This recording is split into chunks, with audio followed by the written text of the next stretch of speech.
वहीं नालंदा में जहरीली शराब से हुई मौत ने तूल पकड़ लिया है। लोजपा सुप्रीमो सांसद चिराग पासवान ने नालंदा में जहरीली शराब से हो रही मौतों को हत्या करार दिया है। उन्होंने कहा कि सैद्धांतिक रूप से मंजूरी देने के बावजूद राज्य भर में शराबबंदी को सीएम नीतीश कुमार ये उनका गलत और दोषपूर्ण फैसला है। उन्होंने कहा कि नीतीश कुमार को फिर से अपने फैसले की समीक्षा करनी चाहिए। मंत्री जी का गृह जिला है ये, और गृह जिला होने के बावजूद अगर इस तरीके की घटना उन्हीं के गृह जिले में आती है जहां पे संभवतः माना जाता है कि भैया शासन प्रशासन तंत्र बहुत मुस्तैद रहना चाहिए, क्योंकि वो अपने गृह जिला को लेकर ज़्यादा चिंतित रहते होंगे, और उसके बावजूद अगर वहां से ऐसी खबरें आती हैं तो ये दर्शाता है कि किस तरीके से जहरीली शराब का निर्माण का जो धंधा है वो अपनी जड़ों को कितना मजबूत कर चुका है।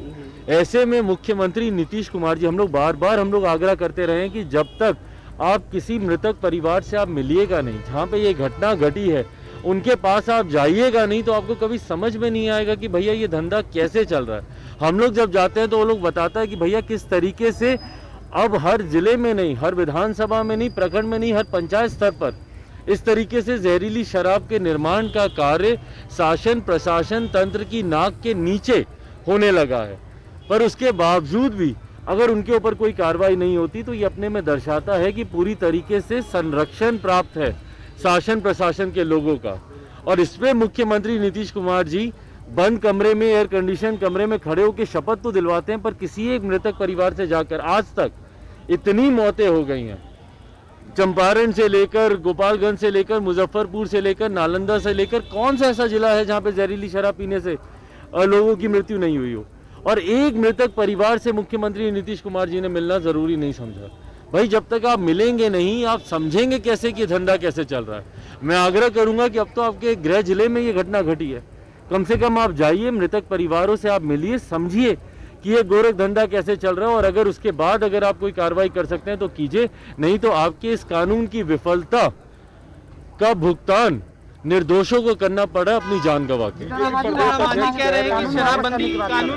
देखिए, शराबबंदी कानून का हम लोग समर्थन, वापसी का हम लोग समर्थन नहीं करते हैं। लोक जनशक्ति पार्टी रामविलास ने शुरू से कहा कि भैया ये कानून सही है, और खास तौर पर बिहार जैसा प्रदेश जहाँ पे शिक्षा का इतना अभाव है, जहाँ पे सही बुरे की परख